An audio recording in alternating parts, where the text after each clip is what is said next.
Une des plus immédiates façons d'éclairer les rencontres des idées et d'évoquer celles-ci dans le mouvement d'espace où elles auraient dû d'abord avoir été reconnues et qualifiées. Les événements et les personnes aussi disparaissent dans l'indéfini ou l'indifférent, où on les isole souvent. Ils s'imposent alors par leur propre force et leurs propres évidences, c'est-à-dire par la justesse et la justice de leur position dans ce mouvement des espaces, dans ce débat des humanités, dans les rapports que mouvements et débats développent entre eux. L'évident, ce qui aurait pu constituer la force du premier congrès des écrivains et artistes noirs en Sorbonne à Paris en 1956, est que ces participants y ont commis ensemble leurs visées, leurs manques, leurs luttes qui soutenaient leurs espoirs, leurs différences, oui, premièrement. Et non pas en dernier lieu la seule vision de leur situation particulière qui tournait tout autour du fait colonial, mais aussi la soutenance de leur manière de fréquenter l'autre, semblable ou lointain, de se figurer soi-même dans les paysages qui vous avaient élus, d'en écouter les rythmes primordiaux ou de battre les cadences enfantées par les mouvements et les frictions et les connivences des sociétés et des cultures, sans en négliger la moindre. Une entrée en conscience dans la totalité monde.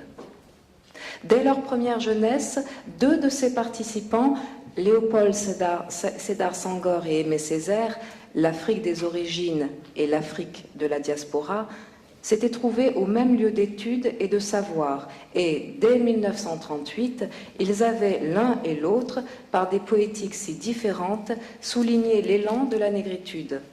Mais il semblait que, jusqu'à cette année 1956, l'écho d'une telle révolution de la pensée et de la sensibilité ne fut pas répandu, comme s'il n'avait pas même été entendu. Il y avait eu le mouvement de Harlem aux États-Unis, la renaissance de Harlem et les poètes Langston Hughes, tout commence toujours par les poèmes. Un égal silence les avait entourés, qui enveloppait aussi ce qui s'était passé dans les Afriques anglophones et lusophones, dans l'Ifriqiya et les déserts arabes, dans la Caraïbe multilingue, dans l'océan Indien, en Haïti et au Brésil, et dans le trou béant de l'Afrique du Sud, dont nous ne savions à peu près qu'un mot, apartheid. Tout autant qu'une série d'analyses de ces situations et de ces silences, les textes des intervenants de la Sorbonne m'ont paru ratifier une succession de confidences qu'ils se faisaient les uns aux autres, une manière de partager enfin leurs différences, une impatience à se révéler mutuellement comme ils étaient, debout dans le monde et non plus couchés sur la face cachée de la terre. Dans les hôtels des grandes villes des États-Unis et de quelques autres pays, exactement à la même époque, interdit aux nègres, aux juifs et aux chiens. Par-delà les oppositions souvent vives, car il y avait les conflits de mentalité, les incompréhensions soudaines entre les langues utilisées, entre autres les anglo-américains et les francophones, le partage des générations, l'écart entre les militants politiques et ceux qui l'étaient moins, et combien d'autres divergences, le congrès de 1956 a semblé rayonner d'une spiritualité toute nouvelle, mais qui a présagé pourtant les dures luttes de décolonisation qui ont suivi. Le congrès de Rome en 1959, par exemple, se distinguera dans sa structure et son déroulement par la participation plus visible de militants engagés sur des fronts de lutte en Afrique lusophone, en Algérie et ailleurs, mais leur présence et leur contribution n'eussent pas alors été rendues possibles dans ce caractère du premier congrès. Le tour de l'horizon proposé par chacun, les responsabilités et les solidarités, jusque-là non évidentes, devenues partageables. D'où a grandi ce lieu commun qui serait bientôt fameux, autant que trop usé peut-être, l'unité dans la diversité. Tout commence par la poésie. Mais après 1956, la réflexion critique accompagnera les créations artistiques. Les chants des griots et les compositions des musiciens, les essais de Césaire, le Black Jacobins de C.L.R. James, les ouvrages de Fanon, les thèses de Cheikh Anta Diop, autant de contributions au mouvement de la pensée au XXe siècle. Puis viendront les ouvrages de James Baldwin et de Malcolm X, le Black Power, les discours de Martin Luther King, Rosa Parks et la lutte pour les droits civiques et tout ce bouleversement des États-Unis. Le retournement de la conscience sur elle-même, le plus souvent vécu dans la souffrance et l'inconfort, a fait que non seulement les peuples d'Afrique et de la diaspora ont réoccupé les poétiques de leurs espaces et les complicités de leurs paysages, mais qu'ils ont inventé les leçons cachées de leurs histoires, réinvesti à plein le temps oblitéré qu'on leur avait alloué. Là où les histoires des peuples se rencontrent, finit l'histoire avec un grand H. Toute vérité non absolue qui se renforcèrent avec les parutions de la revue Présence africaine, dont la fonction m'a semblé au moins double dans les années qui suivirent le Congrès, éclairer la pensée multiple supportée par les cultures négro-africaines, maintenir l'espoir chaque fois que les situations concrètes contredisent l'élan amorcé. Les nécessaires décolonisations n'ont pas toujours été ratifiées par les progrès de société que les peuples eussent été en droit d'attendre, et ce qu'on a appelé le néocolonialisme a prospéré presque partout. Dans des circonstances si difficiles, l'œuvre et, j'aimerais dire, la présence quasi physique du Congrès de 1956 se sont maintenues comme référence et comme inspiration. Cet élan, qui a eu peu d'équivalent dans les histoires des mouvements d'idées ou dans la vie des organisations d'intellectuels au XXe siècle, a été voulu et soutenu et obstinément maintenu par Alioune Diop. On ne peut pas s'imaginer, et je crois même qu'il est difficile de se remémorer la tranquille réserve, les soins minutieux, la hardiesse de penser, les longues hésitations et les résolutions imparables avec lesquelles Alioune Diop a conduit cette aventure. Si chacun des collaborateurs de la Société africaine de culture venait là avec sa préhension du monde, son horizon et ses ailleurs, il semblait qu'Alioune Diop les partageait tous, qu'il voyait sur tous les horizons, qu'il devinait les ailleurs, qu'il vivait les temps de notre monde sans se réduire à un être abstrait, sans se diluer dans un pâle modèle de fausse synthèse. Il était Afrique, avec humilité, aussi toutes les Afriques. Il était son pays, le Sénégal, aussi tous les pays qui alentour s'obstinaient à ne pas périr. Il était son lieu restait ouvert à tous les lieux du monde. Je dédie ces quelques mots à Madame Christiane Diop, qui a continué son œuvre, et à ceux connus et inconnus qui y ont aidé.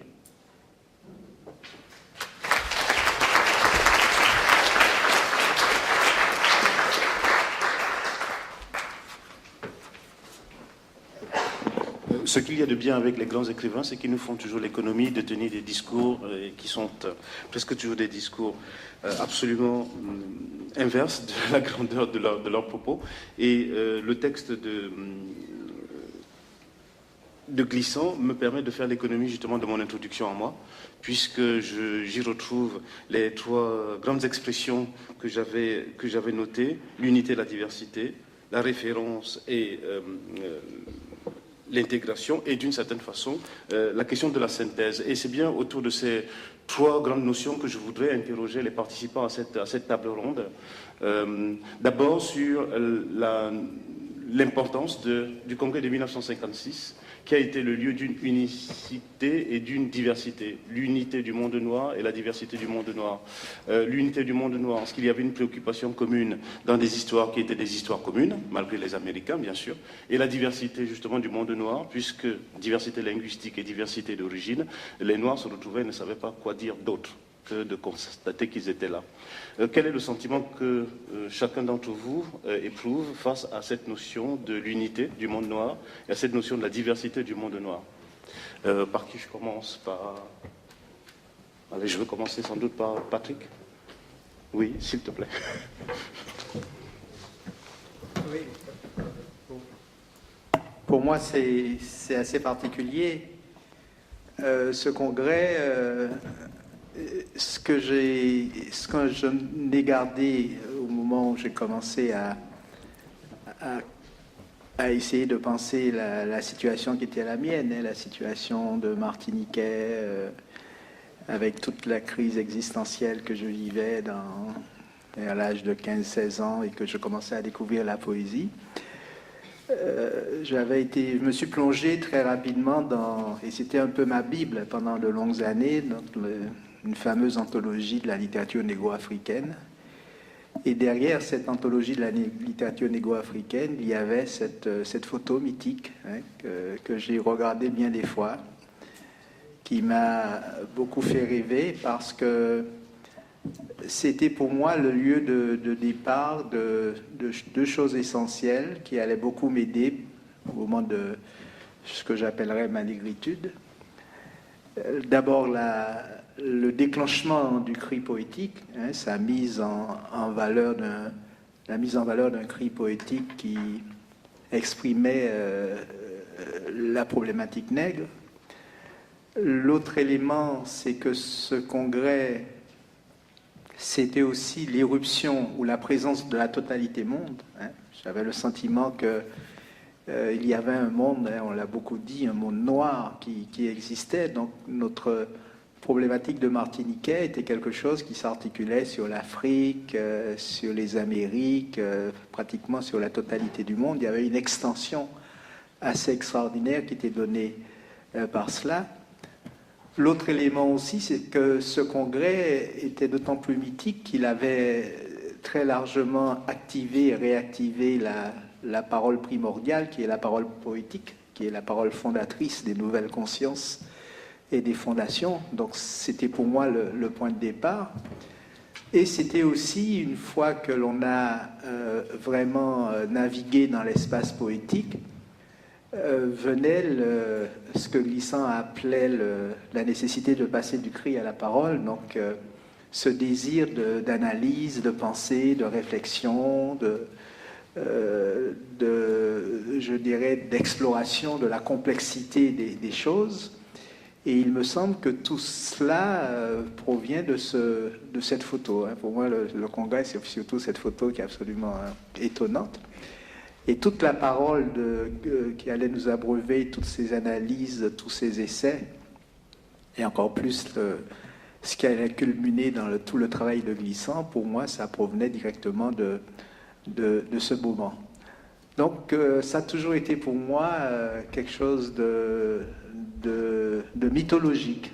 Et je crois que c'est important de ce point de vue-là que de fonder une inquiétude existentielle, en tout cas une recherche de soi et une recherche de la compréhension du monde à partir je dirais, d'un point de départ mythologique, d'une sorte de lieu de genèse que représentait la réunion de tous ces Noirs du monde. Donc j'ai fonctionné longtemps comme cela.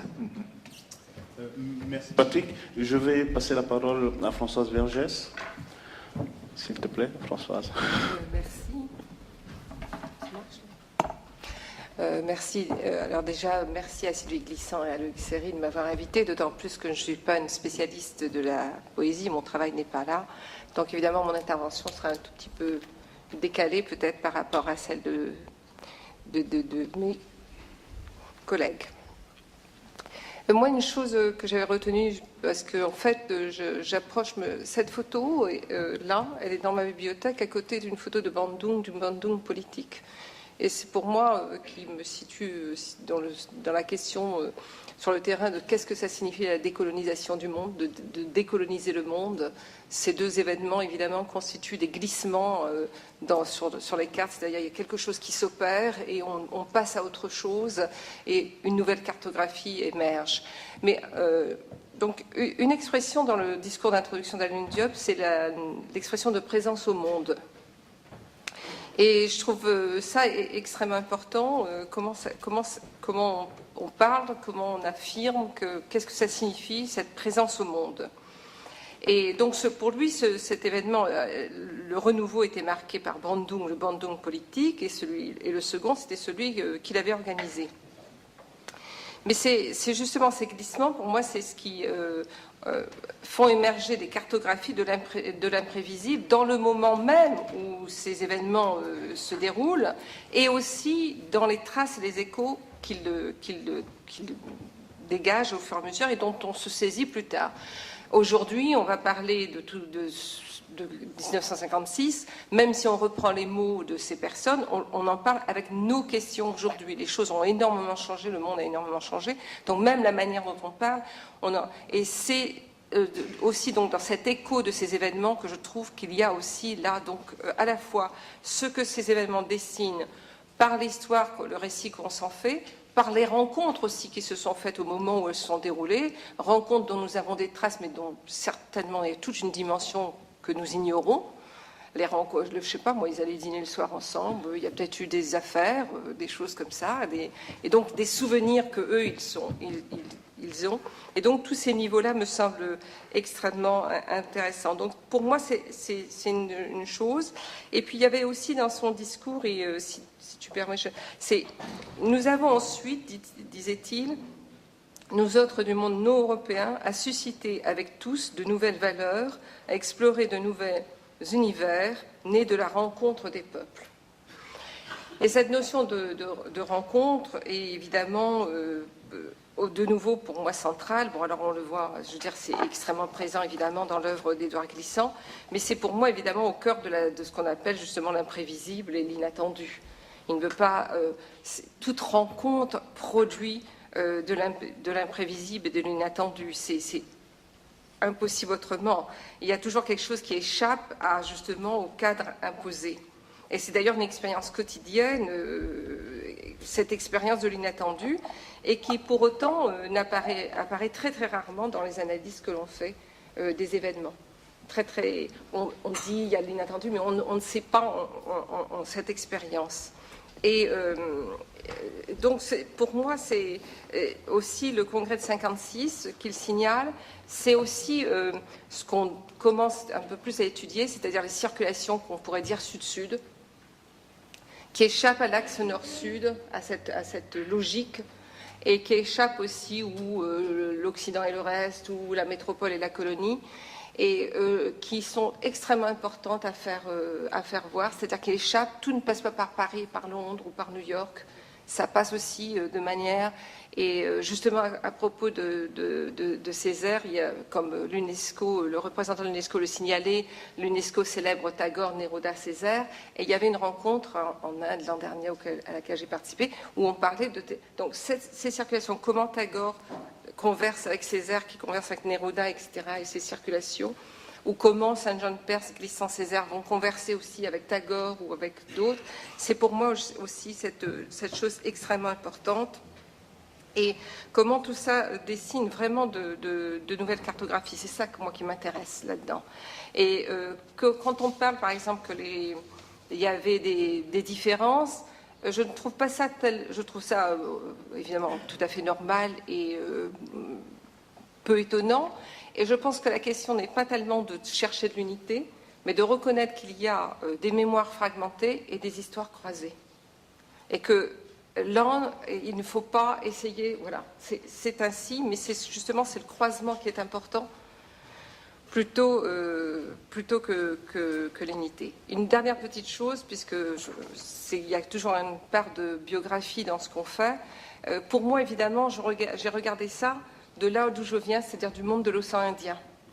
Et dans le monde de l'océan Indien, l'Afrique n'apparaît pas du tout de la même manière que quand on est dans l'Atlantique. Elle apparaît, d'abord, elle est dans une rencontre millénaire avec l'Asie et avec le monde musulman. Il y a même là une forme de créolisation qui précède la créolisation produite par l'esclavage colonial.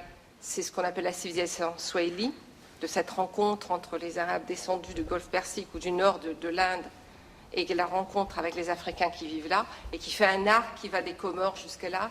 On ne voit pas du tout de la même manière le monde, donc c'est aussi, c'est totalement bouleversé, et l'axe sud-sud est beaucoup plus présent là-bas. Et donc pour moi, ce congrès appartient aussi à cette histoire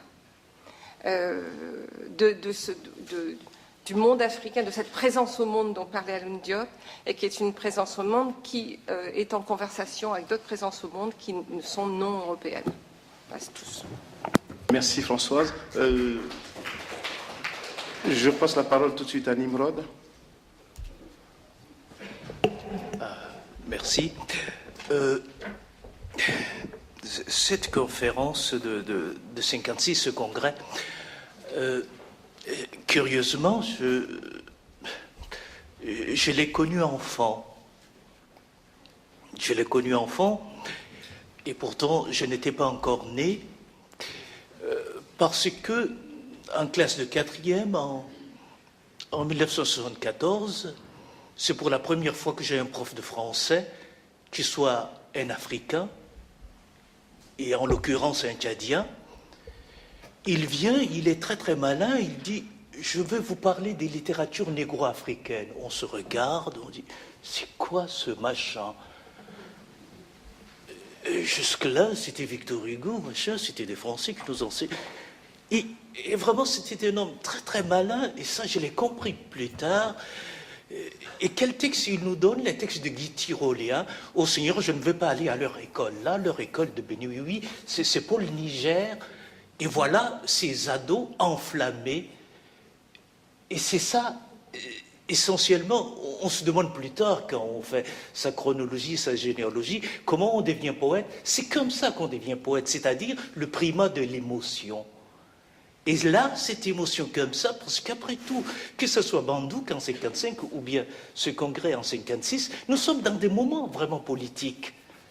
Et ce moment émotionnel, ce moment poétique, évidemment, un être qui écrit ou bien cultivé, il ne dialogue qu'avec les morts. Donc, finalement, vous ramassez toute une quincaillerie de savoir comme ça, qui vient plus tard.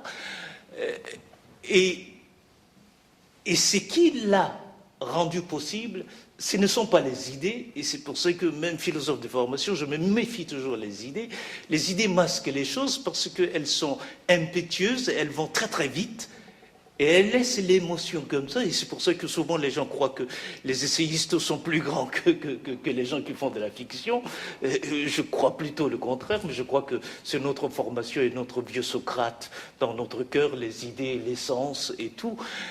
Et donc c'est ce moment-là qui va faire que, par la révolte, par ces auteurs, que plus tard je saurais que c'était en fait l'anthologie de Senghor de 48, et ainsi petit à petit revenir à tout ce moment qui n'est que politique, qui n'est que idée.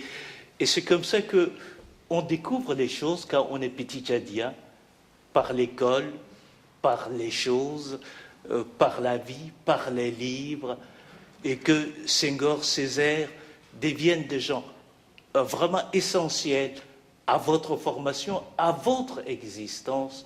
Mais je crois que c'est d'abord parce qu'il y a l'émotion. Émotion qui, quand on lit Césaire, tout à l'heure j'étais très très ému par le film de Maldoror, de Sarah Maldoror sur Damas, c'est toujours des moments politiques. S'il y a quelqu'un qui infléchit comme ça la musique, la partition, pour que ça devienne comme ça une berceuse, c'est Senghor, essentiellement finalement. Je dis, c'est le seul poète que je peux dire en m'endormant. Parce que les autres, non, vous ne pouvez pas dormir. Il y a tellement de révoltes là-dedans que vous ne pouvez pas dormir. Parce qu'il faut aussi dormir. Hein? Donc voilà comment... et si je devais terminer sur quelque chose qui pour moi est essentiel, parce que les écrivains de mon âge et de ma génération ont dit Senghor s'est dépassé, la négritude s'est dépassée. Je crois qu'au contraire, tout à l'heure, il nous a été rappelé que Édouard Glissant disait « Une culture ne peut se faire que dans une nation ». Et ce moment-là que nous partageons, je me dis « Où est le Sénégal mythique ?» Merci. On reviendra vers vous tout à l'heure sur la question de l'inspiration. Je vais passer la parole à Boniface Mongombusa. Oui, merci. Oui, ce qui m'intéresse pour cette rencontre, on a appelé à juste titre le bandung culturel, c'est ceux qui sont là, mais en même temps qui sont décalés, qui sont là et qui sont dedans dehors. Et précisément deux figures importantes, Édouard Glissant et James Baldwin, qui sont à la fois solidaires et solidaires. Car quand on pense au congrès de 1956, c'est quasiment pratiquement aux mêmes dates, au même moment, Édouard Glissant publie Soleil de la conscience. Or, quand on lit Soleil de la conscience, une partie des problématiques de 1956 ils sont là, mais déjà Glissant est ailleurs. En tout cas, il est dedans dehors. Et ça, c'est très très intéressant. Et ce dedans dehors qui va le conduire plus tard, puisque tout y est déjà dans le Soleil de la conscience, à produire tout un discours, des textes sur ce qu'on va appeler parfois l'antianité. Et ça, c'est très intéressant. C'est quelqu'un qui était là, mais qui en même temps était en décalage. Une deuxième figure importante, c'est James Baldwin. Baldwin y était, mais il y a rendu compte du Congrès pour la presse américaine dans laquelle il collaborait, une revue. Il a écrit un texte très célèbre, enfin, qui n'est peut-être pas assez connu, mais un très beau texte qui s'appelle « Prince et pouvoir ».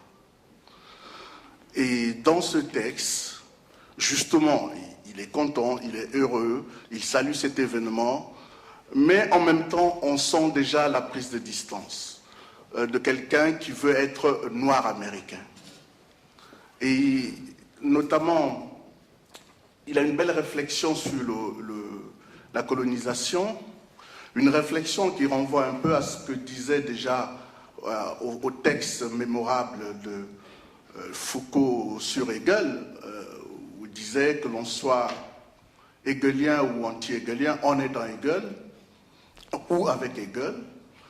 Et Baldwin le dit dans Prince et pouvoir, oui, bien sûr, ils ont beau faire la critique de la colonisation à la Sorbonne, ils sont des voleurs de feu, mais ils sont aussi le produit de la colonisation.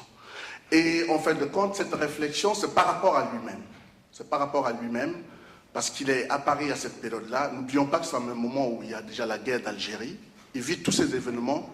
Mais ce qui intéresse Baldwin, par rapport à ce congrès de 1956, c'est être noir américain, afro-américain. Et de ce point de vue, il prend déjà une petite distance avec son père tutélaire, qui est Richard White.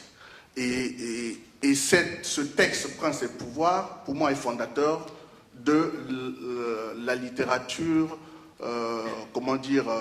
afro-américaine contemporaine. De la même manière que Soleil de conscience est peut-être fondateur de ce qu'on peut appeler plus tard l'antianité, la créolisation. Et donc, ces deux personnalités m'intéressent parce qu'ils étaient présents, ils étaient là. Ils ne sont même pas sur la photo peut-être, mais ils étaient là. Mais ils étaient déjà aussi ailleurs. Alors, nous n'avons pas eu la chance de voir James Baldwin vieillir, peut-être on n'aurait pas su quel regard il porterait plus tard sur ce congrès, mais nous avons eu la chance, l'infime chance d'avoir le texte d'Édouard Glissant que l'on vient de lire. Et ce qui me touche dans ce texte Glissant que l'on vient de lire, c'est que c'est un texte testamentaire. C'est-à-dire que Glissant, qu'on l'a parfois présenté à tort comme anti-césarien ou négritude, revient vers la fin de sa vie sur ce congrès avec beaucoup d'émotion, tout en dédiant ce texte à Madame Diop. Et ce qui est beau dans ce texte, c'est pour ça que je dis qu'il y a une valeur testamentaire, c'est qu'il y a des éléments déjà du paysage de l'enfance de Glissant dans ce texte, Philosophie de la leçon. On retourne vers le lieu de naissance, mais en même temps, on revient sur le lieu où on a porté pour la première fois un regard sur soi, qui est 1956. De ce point de vue, je pense que c'est un moment très important dans l'histoire de la négritude et surtout dans le parcours d'Édouard Glissant lui-même. Voilà comment j'ai lu 56. Merci Boniface. Je voudrais que nous abordions maintenant le second point que j'énonçais tout à l'heure, c'est celui de l'opposition entre la référence et l'inspiration. Et je voudrais me tourner une fois de plus vers Patrick Chamoiseau, à tout seigneur, tout honneur. Comment est-ce que 56 représente pour toi une référence et en quoi 56 est pour toi une inspiration? Moi, je pense que ce qui est important, au-delà des différences qui ont pu surgir, c'est que c'était avant tout un rassemblement d'artistes. Et ça, c'est important parce que si aujourd'hui on essaye, s'il fallait reprendre un peu l'idée de ce congrès aujourd'hui, pour essayer de s'opposer aux misères du monde, je crois qu'on aurait fait un congrès d'économistes et de financiers et de techniciens et de technocrates. Et ce qui me paraît absolument fondamental, c'est que c'est la parole artistique et c'est la vision artistique, c'est la connaissance poétique qui a été un peu le point de départ de ce qui allait constituer l'énergie profonde des décolonisations et l'apparition de mondes nouveaux. Et ça me paraît absolument encore utile. Moi, je crois que nous sommes dans une situation d'oppression aussi totale que ceux que ces artistes et écrivains et intellectuels ont pu connaître à l'époque, et que l'oppression aujourd'hui provient du système capitaliste et financier. Et ce que je retiens de cette période, c'est que là encore, c'est la parole poétique, c'est la parole artistique qui pourra nous permettre de dessiner un autre monde que nous ne parvenons pas à imaginer dans des modalités technocratiques ou économiques ou autres. Et c'est ça qui pour moi est intéressant. Et je pense que la référence mythologique que j'ai eue à ce congrès, et qui m'a longtemps plongé dans la poésie, et qui a d'ailleurs, j'ai oublié de le dire, transformé présence africaine en une sorte de temple. Lorsque je suis arrivé à Paris, c'est le premier endroit où je me suis rendu, et je crois que j'y allais chaque semaine, comme on va dans un lieu historique. Et je me suis abreuvé, bien sûr, de cet espace nègre qui me nourrissait tant. Et ce que je crois profondément, c'est que ce que nous pouvons en garder, et je pense qu'Édouard l'a gardé toute sa vie, c'est qu'il était persuadé que le point de départ de la transformation que nous devons envisager aujourd'hui est une poétique.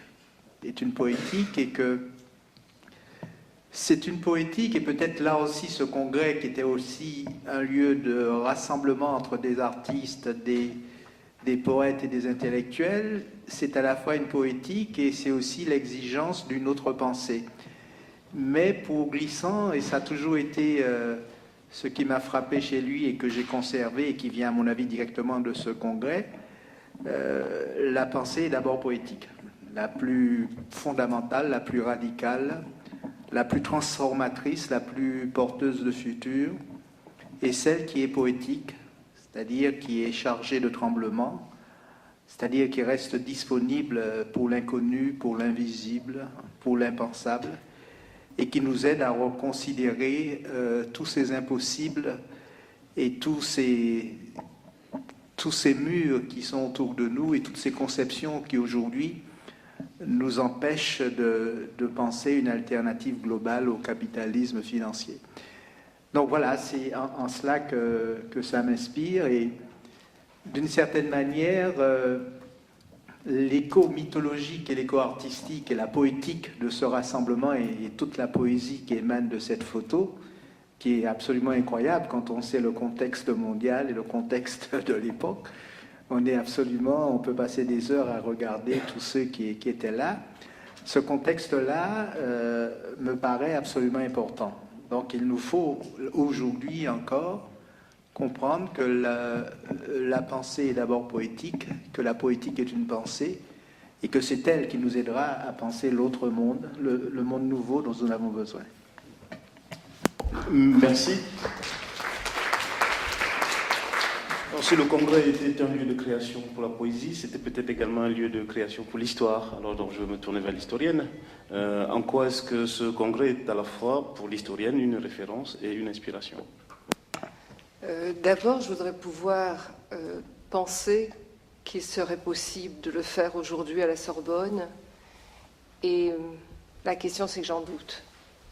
Non, n'en doutez pas longtemps, ce sera possible. D'accord, ben merci Romuald, je compte sur toi alors. Parce que, je veux dire, la situation en France aujourd'hui n'est pas si... on peut redire, bon, on est là ensemble à l'UNESCO, mais pour d'autres situations que l'on connaît tous les jours en ce moment depuis quelques années, la situation en France, la situation française n'est pas si propice à l'ouverture, à ce questionnement et à ce débat. Je pense qu'il y a quand même beaucoup de jeunes dans ce pays qui le savent quotidiennement. Donc c'est une référence parce que justement, il faut qu'on sache que ça a eu lieu. Je pense que ça fait partie d'une bibliothèque ça, alors vraiment en tant que référence, et l'importance pour ceux d'entre nous qui le savent de faire connaître, de faire partager ces textes, de transmettre dans ces textes, ces images, ces mots.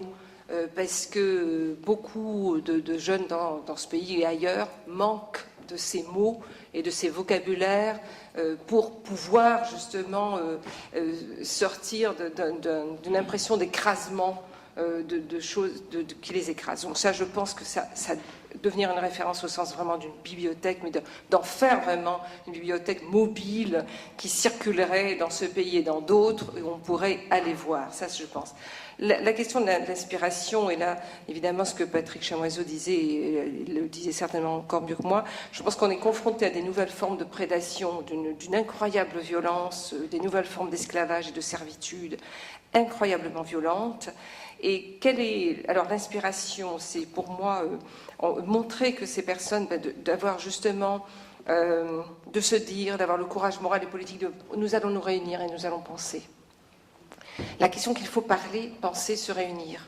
On ne peut pas contourner ce moment-là. Ce sont des moments, il faut prendre le temps, on ne saura pas tout de suite ce qu'il faut faire et comment le faire, mais ça fait partie du faire. Ça fait partie de ce processus de décolonisation. Accepter aussi qu'il y aura toujours une part d'incompréhension, d'ailleurs, il y aura toujours une part d'étrangeté irréductible les uns aux autres, mais sur quoi pouvons-nous nous entendre? Sur quoi pouvaient-ils s'entendre? Ils se sont quand même entendus sur quelque chose au-delà. Et c'est sur ce qu'on... Parce que quand même, sur cette question d'une présence au monde et de nouveaux univers, c'était de travailler dans ce sens, à travers la parole poétique, à travers le faire, à travers l'action, mais c'était des races. N'oublions pas qu'il y avait aussi des gens comme Frantz Fanon, qui eux avaient choisi aussi des voies beaucoup plus fortes. Enfin, pas fortes, mais matériellement plus... d'engagement. Donc je pense aussi, l'inspiration c'est celle-là, c'est de savoir que c'est long, que le travail est long, qu'il faut être déterminé, qu'effectivement il y a des obstacles, qu'il faut faire face à ces obstacles. Et donc je pense pour moi, si vous voulez, c'est une leçon de force et de détermination, mais avec justement une part... de ce que moi j'entends de la parole poétique, c'est-à-dire aussi que là-dedans, il doit avoir du rêve. On doit pouvoir rêver, On doit pouvoir aussi prendre le temps de s'asseoir et de regarder, on doit prendre le temps de la musique, on doit prendre ce temps-là, que cela aussi, ça fait partie de ce processus de décolonisation. Merci. Nimrod. Quand on regarde cette photo qui est devant nous, c'est l'image même de la famille. Dans la famille, chaque enfant croit qu'il est enfant unique. Et c'est pas d'ailleurs un hasard si les artistes, quand vous les mettez ensemble, ils se combattent tant. Parce que chacun ne cherche que sa place, en fait. Et souvent, si on avait pu regarder le film de Bob Ismail jusqu'au bout,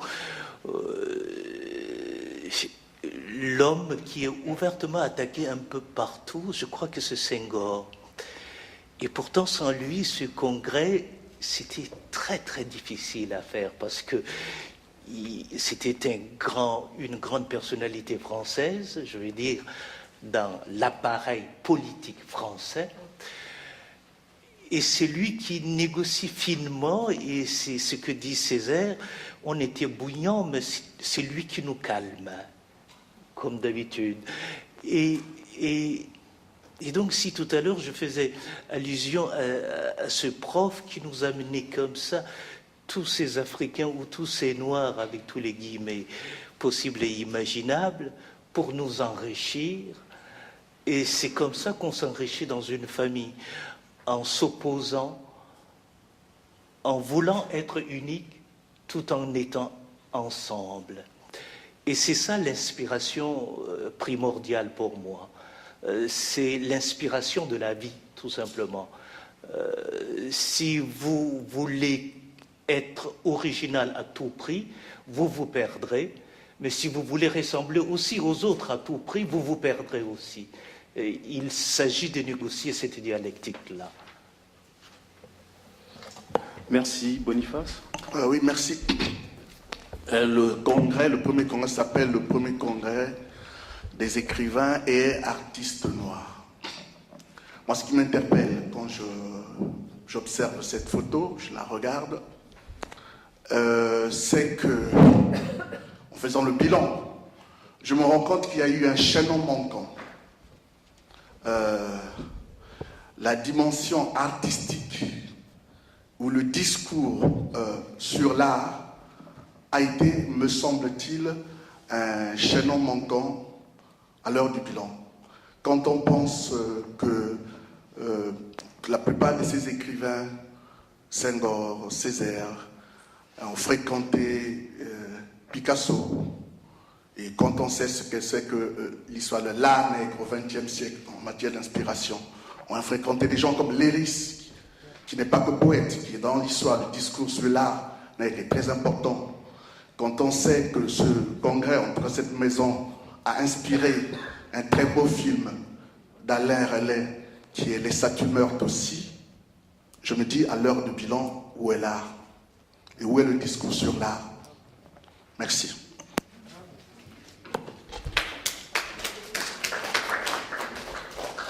Merci Boniface. Je pense que nous allons sans doute conclure à ce point la table ronde. Donc je ferai l'économie du troisième point, qui était celui de la synthèse, mais dommage pour ceux qui pensent toujours en 3 points. Je dirais 2 choses pour conclure. La première, c'est qu'on le voit très bien, le congrès de 56 reste encore aujourd'hui, assez curieusement, un événement historique qui n'est pas totalement connu. La preuve, c'est qu'on ne sait pas, en regardant la photo, quels sont ceux qui entièrement sont sur la photo.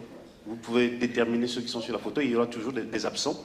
Enfin, il y a des gens sur la photo dont on ne connaît plus les noms, ce qui est assez intéressant. Donc je vous invite, effectivement, n'est-ce pas, à repenser dans vos archives ou alors à faire des recherches pour pouvoir compléter le nom des participants du congrès de 1956, ce qui serait justement une œuvre historique importante. La seconde, et cela me vient justement en relisant la philosophie de la relation de Glissant, c'est que autant il est possible de pouvoir penser de ces événements-là aujourd'hui de façon rationnelle, autant il nous manquera toujours quelque chose, à savoir les rencontres individuelles qu'ont fait chacun de ces participants au moment de l'événement lui-même, rencontres dont ils ne parlent pas et qu'ils ont conservées par devers eux. et qui nous manqueront toujours, ce qui sans doute aurait peut-être contribué à la compréhension de l'événement en soi et peut-être à la leçon que nous aurions pu en tirer. Donc je donne la parole à Loïc Serry pour conclure cette matinée par son intervention qui devrait justement porter sur Saint John Perse dans la relation à Senghor et à Léopold Sédar et à Glissant. Oui, en fait, c'est un peu dans le sillage du propos que nous venons d'avoir à propos du Congrès, pour que Saint John Perse, finalement, n'en soit pas exclu. Évidemment, il était exclu physiquement, il était encore dans sa situation d'exil en 1956, certes, mais on sait, grâce aux archives qui sont conservées à la Fondation Saint John Perse d'Aix-en-Provence, qu'il a tout à fait suivi le Congrès, il était tout à fait au courant, il s'intéressait à ces choses, à cette actualité-là. Et puis, je me fonderai surtout sur ce que Patrick Chamoiseau a dit tout à l'heure à propos du primat du poétique à l'époque. Il se trouve que dans ces années-là, effectivement, Saint John Perse habite l'imaginaire de tous ceux qui font un peu de la poésie. La présence de Saint John Perse est absolument incontestable. Je ne me fonderai pas seulement sur cette, et par boutade, sur ce que Senghor avait répondu à un journaliste une fois qu'il l'interrogeait sur son intérêt, voire sa fascination pour Saint John Perse, où il avait répondu que ce qui l'avait toujours intéressé chez Saint John Perse, c'était sa négritude. Donc ça, évidemment, c'est une boutade. Vous connaissez l'humour de Léopold Sédar Senghor. Simplement, en 1956, nous avons là, donc, sur cette photo, deux poètes pour lesquels la présence de Saint John Perse est à la fois une référence et un motif de création. C'est Senghor et c'est Édouard Glissant. Et c'est intéressant de les évoquer justement en ces années-là, car ça nous permet d'aborder un peu deux façons tout à fait opposées, finalement, de vivre le rapport aux influences, le rapport en tout cas à l'intertextualité. Alors, chez Senghor, vous avez finalement, par rapport à Saint John Perse, dès 1954, c'est-à-dire la postface d'Éthiopique, vous avez un rapport qui est absolument pas de servilité, il n'en est pas question, mais un rapport de reconnaissance de l'influence, de reconnaissance tout à fait fascinée, et il appuie là-dessus particulièrement dans cette postface d'Éthiopique où il dit ceci: les poètes de l'anthologie, donc c'est l'anthologie nègre, ont subi des influences, beaucoup d'influences. Ils s'en font gloire. Je confesserai même, Aragon m'en donne l'exemple, que j'ai beaucoup lu des troubadours à Paul Claudel et beaucoup imité. Je confesserai aussi qu'à la découverte de Saint John Perse, après la Libération, je fus ébloui comme Paul sur le chemin de Damas. Et ça, c'est un motif qu'il va reprendre encore quelques années après, dans l'un des volumes de Liberté, où il va dire ceci: je me souviens encore l'événement, c'était sur ma table un nouveau numéro des Cahiers du Sud, où j'avais publié un poème en 1938. Nous étions sous l'occupation. Dans ce numéro, un poème signé Saint John Perse avait retenu mon attention, m'avait foudroyé comme Paul sur le chemin de Damas. Il s'intitulait « Exil ». Je connaissais le nom du poète, mais je ne l'avais pas encore lu, alors que j'avais dans mes tiroirs la matière de mes recueils. Senghor ne va cesser alors donc de décliner cet intertexte de manière particulièrement fine jusqu'à justement cette notion de dialogue dont je parlais ce matin. Et tout cela s'explique. Il y a finalement une porosité, une parenté entre la pratique de l'éloge, dont avait parlé Pierre Ostet, la pratique de l'éloge chez Saint John Perse, et celle dont se réclame également Léopold Sédar Senghor.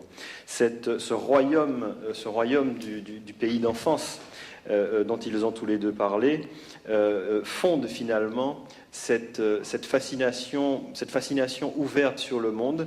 Et bien entendu, tout cela va déboucher, comme je vous le disais, sur Éthiopique, où vous avez là véritablement un rapport fait d'une très grande subtilité en termes intertextuels.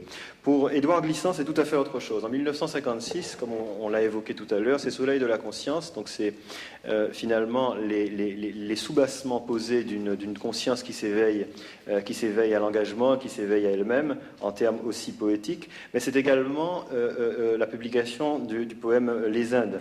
Et vous le savez, dès le départ, on a tout de suite perçu cette parenté stylistique avec Saint John Perse, mais on a également perçu cette intention d'un contre-pied lyrique au poème Vent, tout particulièrement. Alors évidemment, à partir de là, bien des années après, à partir de 1969, Glissant va décliner un rapport très subtil et qui ne va cesser d'évoluer au cours des années à St. John Perse. Donc vous avez l'intention poétique où il place tout de suite cette problématique finalement du positionnement de St. John Perse. Bien des années plus tard, je dirais que les choses vont un peu se cristalliser autour du questionnement de l'antillanité. St. John Perse est-il antillais? Est-il à l'extérieur? Comment se définit-il dans son exil, etc. Et ça, c'est le discours antillais en 1981. Donc on est passé finalement d'un questionnement à une dialectique. Et puis tout ça va connaître un tournant particulièrement important avec Poétique de la relation. Vous avez un texte, une errance enracinée, où finalement Glissant interroge non seulement la portée anthropologique du témoignage, des loges, etc., mais ce que St. John Perse fera plus tard de son identité antillaise, son identité en tout cas guadeloupéenne. Comme vous le savez, il y a une problématique finalement de St. John Perse dans son appartenance à l'antillanité, enfin en tout cas à l'identité créole. Et il faudra attendre donc justement qu'Édouard Glissant un peu débroussaille tout cela pour que bien des années après, la génération de la créolité avec Chamoiseau, avec Confiant, clame ceci, que St. John Perse définitivement est un fils de la Guadeloupe, et je crois que cela a réconcilié, a fermé la boucle finalement de cette espèce de dialectique. Donc voilà ce que je voulais en dire. Vous avez évidemment les derniers essais d'Édouard Glissant qui ne cessent d'ouvrir encore le questionnement de la poétique de St. John Perse. Donc finalement vous avez là deux attitudes tout à fait opposées, une attitude dialectique, une attitude de questionnement, une attitude de relecture toujours donc recommencée, et puis chez Senghor cette attitude, je vais dire, non pas de révérence, mais en tout cas d'appropriation à son univers intellectuel, à son univers de création. Donc voilà, St. John Perse, je crois, fait partie en termes subliminaux de cette photo, non pas parce que, comme le disait donc Senghor, c'est sa négritude qui frappe avant tout, mais parce qu'il est dans l'horizon de bien des créateurs. J'ai pris donc l'exemple de Léopold Sédar Senghor et d'Édouard Glissant, mais il y en a bien d'autres encore, je crois, sur cette photo, qui se réclamaient aussi de cette profération de la parole sur laquelle nous aurons l'occasion de revenir dès cet après-midi. Je vous remercie infiniment.